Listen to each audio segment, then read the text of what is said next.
Hi, in this video we're going to discuss Chapter 10, Section 3, Polar Coordinates. This is going to be part 1. We'll probably need 3 videos to cover all of the details you need to know about polar. So, just like with parametric, the first thing I want to do is tell you why we want to use polar.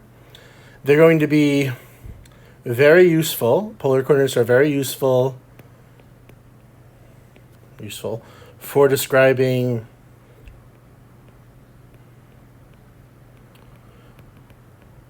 circular graphs. Now, a lot of circular style graphs you might be thinking of can be dealt perfectly well with parametrics or even rectangular coordinates. But these are going to get a little trickier than the standard ones you're thinking of. And what we're dealing with is,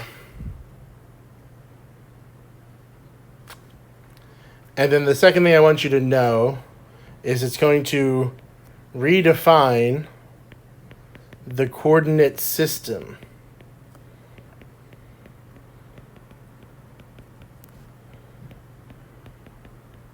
What you're used to dealing with is rectangular coordinates.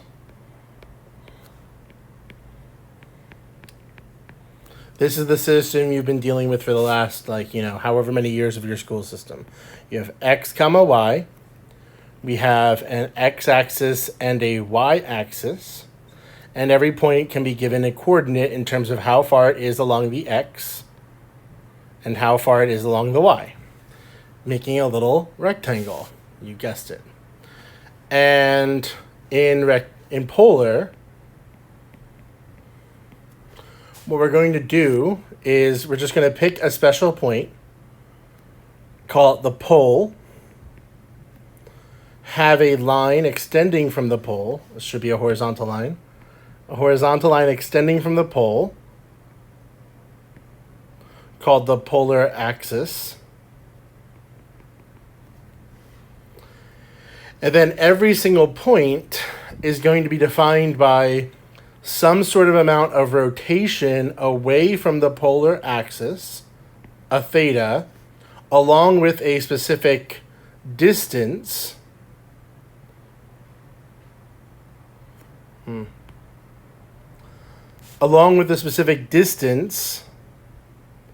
r away from that.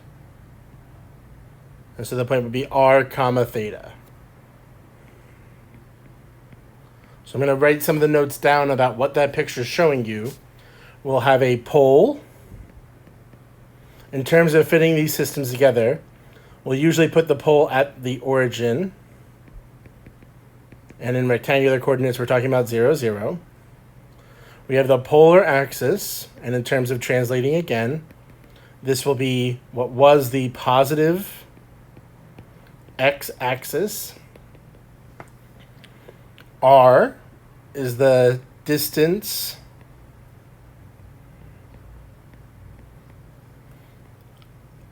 from the point, let's say from the pole to the point. And theta is a rotation from the polar axis.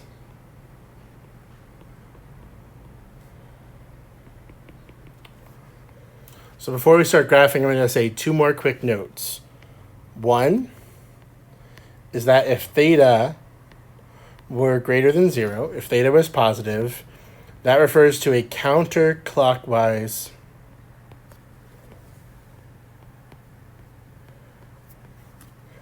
rotation, just like in trig. And likewise, if theta is negative, if theta was less than 0, we'd have a clockwise rotation.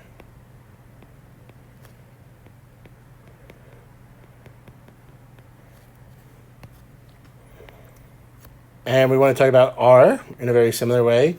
If r is positive, if r is greater than 0, we're going to move along the angle in the angle's direction, so to speak. And if r was less than theta, if r was less than 0, if r was negative, we're going to move opposite the angle. And that might sound confusing. It might look confusing. It'll make a lot more sense once we start graphing. So I'll just do a quick example here without even having fancy graph paper. You don't need to have fancy graph paper. It would help. It'll be a lot more clear and a lot less slipshod, like what this is about to look like. Graph 1 comma 2 pi over 3. So whenever you see a polar point, I want you to make sure you're thinking r equals 1, theta equals 2 pi over 3, because that's the order the coordinates come in. It's r comma theta. So if you wanted to graph a really flimsy one, here's the pole. Remember, the x-axis is our polar axis, and we're going to rotate 2 pi over 3, which you should know gets us into quadrant 2. And then we're going to move out from quadrant 2 at a distance of 1. And I'm not sure what our distance of 1 is, but that looks pretty good to me. And that would be the point. So again, it's rectangular coordinates are not, very much not 1 comma 2 pi over 3. 1 comma 2 pi over 3, they're both positive. It would be in quadrant 1. But because we're in polar, this is putting us in quadrant 2. And again, most of that work is being done by the angle, the fact that the angle's in quadrant 2. So through the magic of editing, poof, there, we have graph paper. So I'll just label this point P before we continue. And on this graph paper, I didn't want to show you this right away because I think it is a little overwhelming when you first look at it. We have our normal x-axis and our y-axis, but we also have a lot of these concentric circles. And what those are indicating is a certain distance away from the x-axis. Away from the pole. And what these other lines are indicating is angles. Angles we have through the origin. Whoa, I can trace. All right, so what we have here is between 0 and pi over 2, we have 1, 2, 3, 4, 5, 6. So it's important to understand what kind of angle measurements you're dealing with. We're dealing with pi over 12. We split pi over 2 into 6 even pieces. So that means, more importantly, if that was pi over 12, this is pi over 6. This would be 3 pi over 12, which is pi over 4. And this would be 4 pi over 12, which is pi over 3. Okay, so the last two in each coordinate, the last two in each quadrant are not that important. What's important is those three, the three middle ones in each quadrant. Because again, it's 2 pi over 12, 3 pi over 12, and 4 pi over 12. And those are our big angles, our important angles in trig.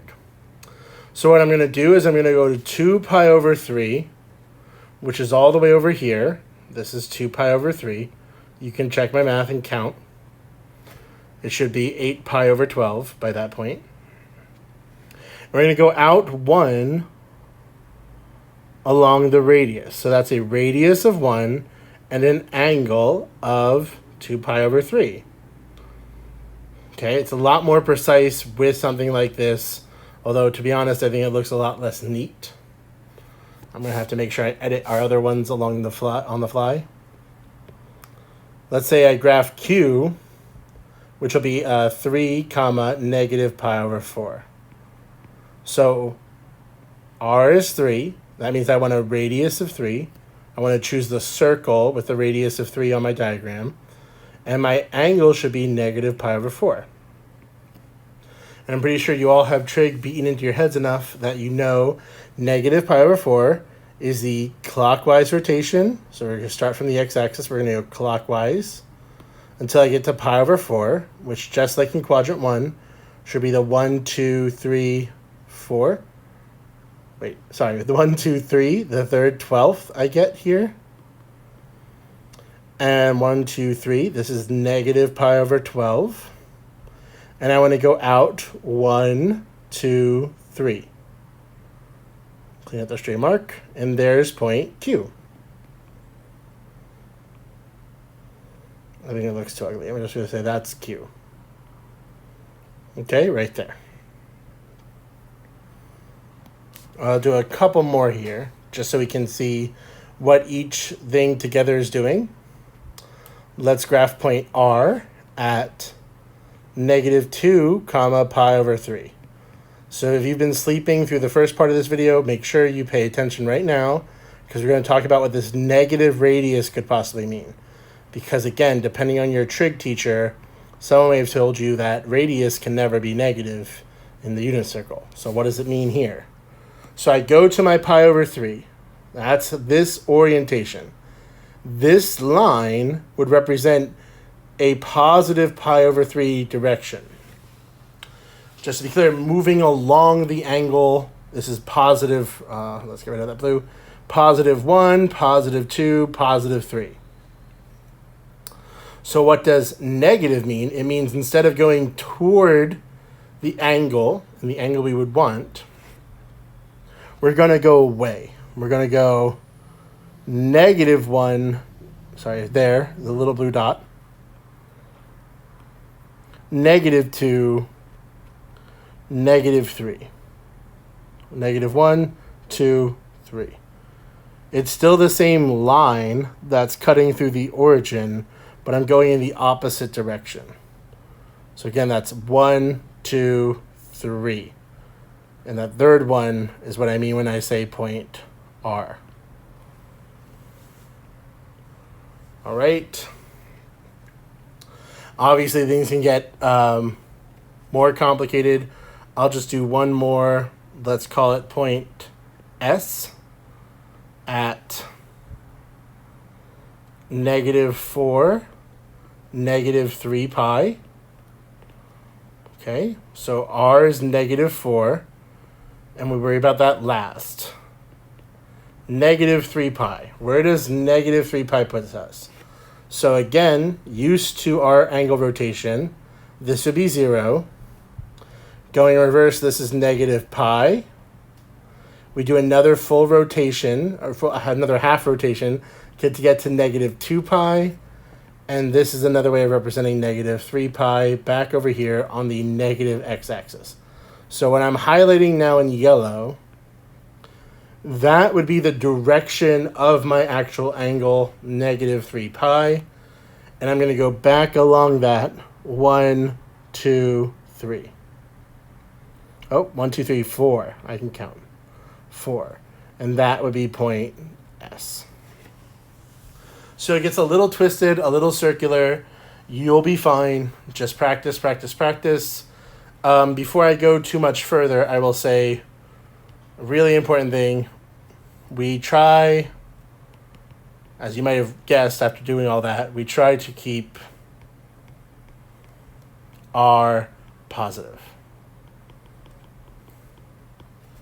Because usually that's what we're thinking of in terms of describing a point that makes sense. So if we have our choice, we're going to pick the R that would be positive. But you can see lots of different ways of representing each of these points.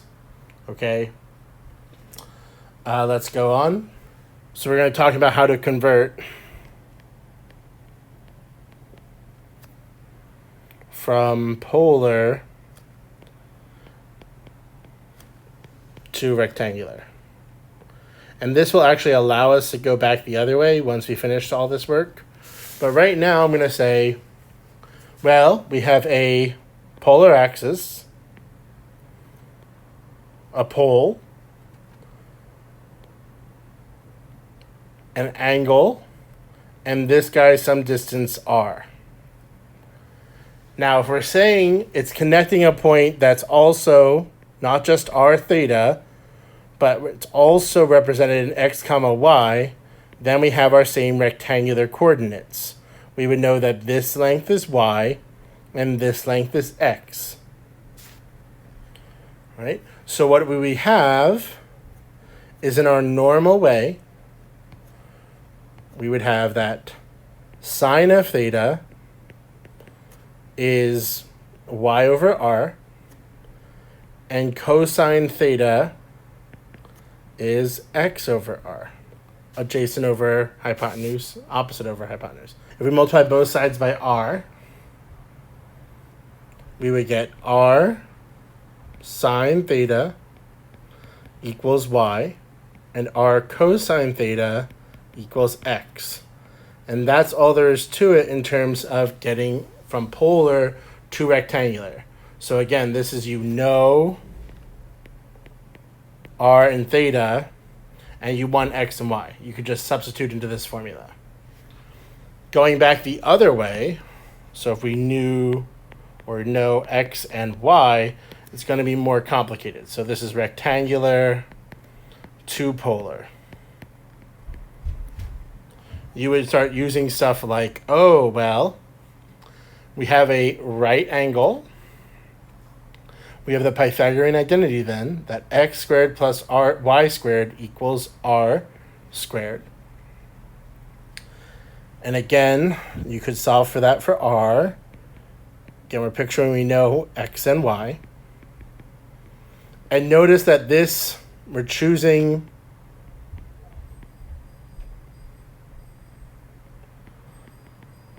a positive r, right? We're choosing the positive version of that square root. That will work best in most cases. And then to get the angle, we're going to use the idea that tan theta, the tangent of that angle, would be y over x. Now, what I want to say about the tan is that this has infinitely many solutions.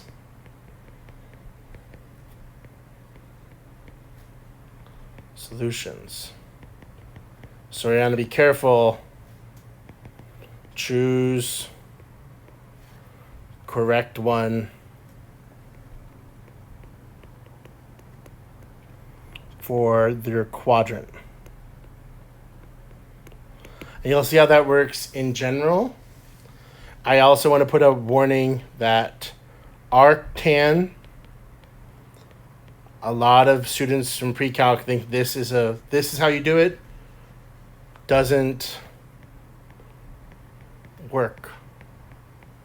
Okay? It'll work to get you some of it, but again, arctan of a value has only one answer. We define it to be a function. We want to make sure we're having all the different options because we want to be able to represent all of the different quadrants. All right, so let's do some examples.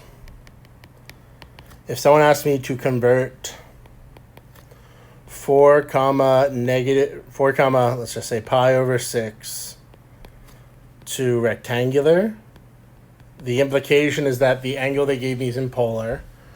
We should be really careful that we understand what we're starting with. We could start with polar, we could start with rectangular. So the directions will usually be clear. But in general, if we see an angle looking thing in the second position, we're probably talking about polar. So I want x to be 4 times cosine pi over 6, and my y should be 4 times sine pi over 6. It's very straightforward, like I said. So if I do 4 times cosine pi over 6, I'm talking about 4 times root 3 over 2, which is 2 root 3, whereas this is 4 times 1/2, which is 2. So the coordinate I'm talking about is 2 root 3, comma 2. Which quadrant is 2 root 3, comma 2 in? This is in quadrant 1. I guess I'm going to tell you I'm doing a check. The quadrant, I'll even tell you now, we're going to check the quadrant. This is in quadrant 1. Positive, positive means we're in quadrant 1. And so what about 4 comma pi over 6? Is that in quadrant 1? Yes. Pi over 6 puts me in quadrant 1. Okay. And R is positive, because otherwise we would go opposite. We would go to the opposite quadrant.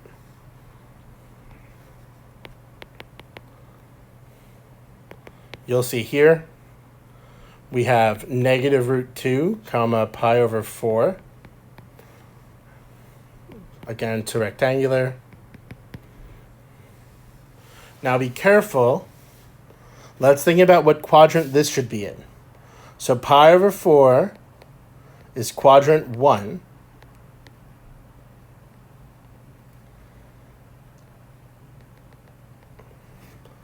But then R is negative.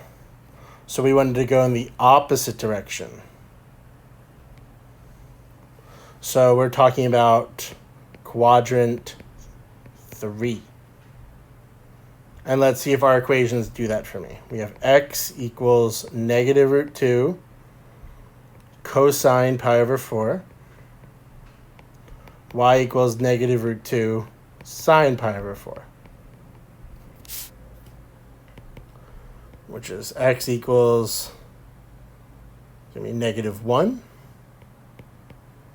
Y equals negative 1. Looks like quadrant 3 to me.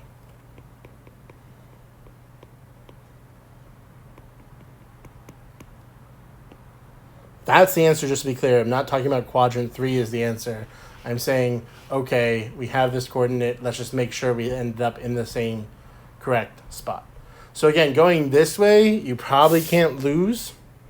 You probably won't mess this up because the equations will spit out only unique answers. It's going back the other way where we have a problem. So I'm going to put this note up here. The real problem is that polar multiple coordinates describe, and this is not a problem of rectangular so much, same location. Okay, now in rectangular, this still happens. Like in rectangular, I'm talking about 4 halves, comma 1 is the same location as 2, comma 1. But this is really semantically different. 4 over 2 is another way of writing 2, comma 1. Okay? In polar, this problem is so bad. Watch this. In polar, we have something like 2, comma 0, negative 2, comma pi,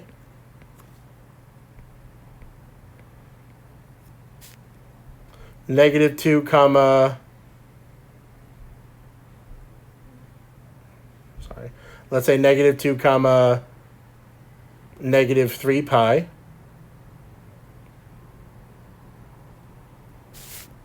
and 2, comma 2 pi. All refer to the same spot. So I'm going to graph it in a second, see if you can tell.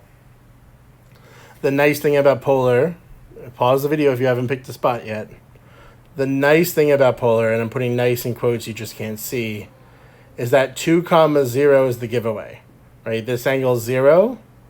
It's also 2 pi. That's how you get the second one. The last one.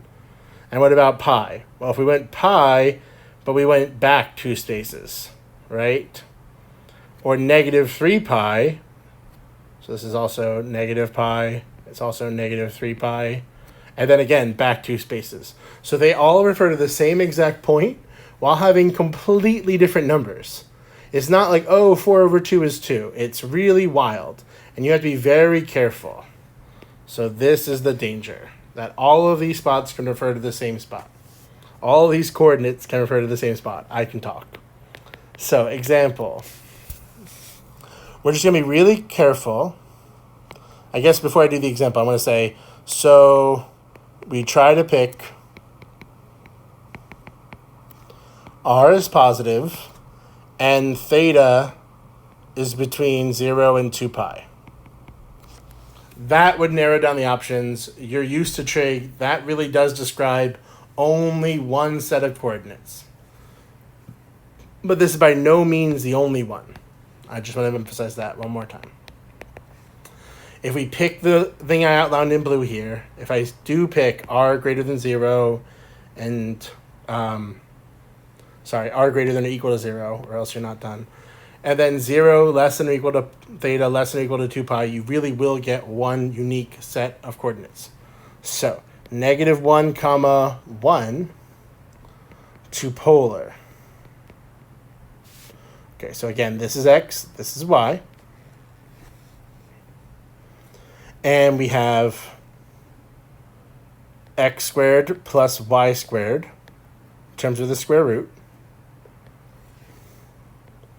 equal 1 plus 1, which is root 2. Sorry, this is r. So I would choose r equals root 2. And here's the issue. You'd have tan of y over x. Sorry. Scratch that. Tan of theta is y over x. So tan of theta equals 1 divided by -1. So we're talking about tan of theta equals -1. Now, if you've learned nothing else, again, arctan doesn't necessarily do what we want. You'd have lots of different choices for theta.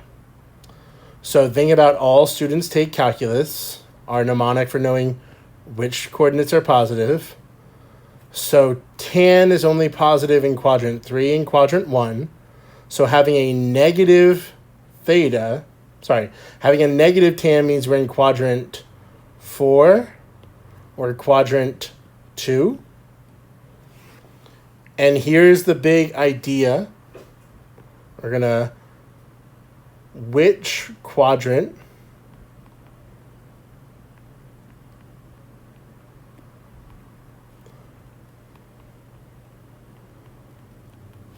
is x comma y in? That's how we're going to break this tie here. There's two options, quadrant 2 or quadrant 4. Where is our x comma y? Where's x comma y? This is firmly nestled in quadrant 2. And so which theta makes tan -1 in quadrant 2?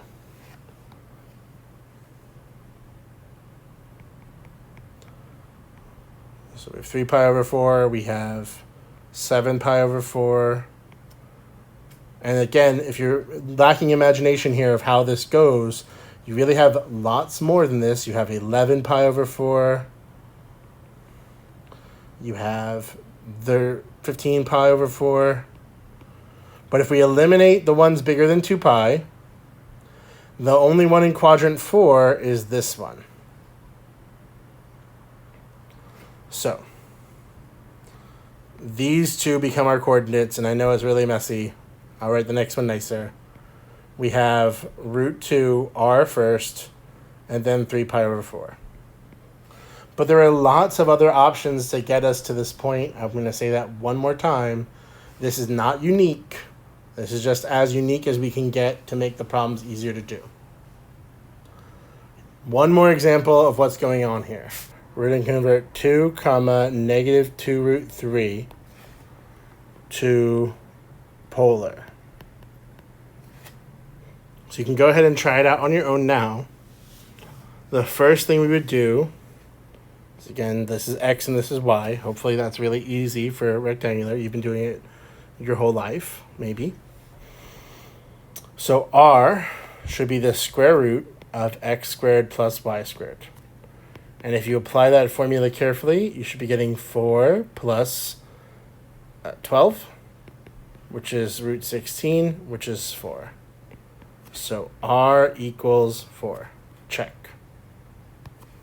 Now for theta, we're going to be careful about the quadrant. Okay, and for us that means where's 2 comma negative 2 root 3? That's in quadrant 4, because the x is positive and the y is negative. And tan of theta should be y over x, which is negative 2 root 3 over 2, which is negative root 3. So if I have tan of theta equals negative root 3, we have to be really careful about what theta is. And if this looks like I'm getting it from a calculator, I really am not. I'm thinking about which angles for tan gave me negative root 3. Now, root 3 for tan is a pi over 3 kind of angle. And I know, again, tan was only negative in quadrants 2 and quadrants 4. So talking about 2 pi over 3, 5 pi over 3. Then we would have 8 pi over 3. It would go on forever. But again, we're killing the ones that are bigger than 2 pi. And in this case, this angle is in quadrant 2. This angle is in quadrant 4. And that's why I'm going to choose this one. So we'd have 4 comma 5 pi over 3 as one possible answer. But I do think that's the easiest way to do it. Please try out the homework and good luck. Thank you. Bye.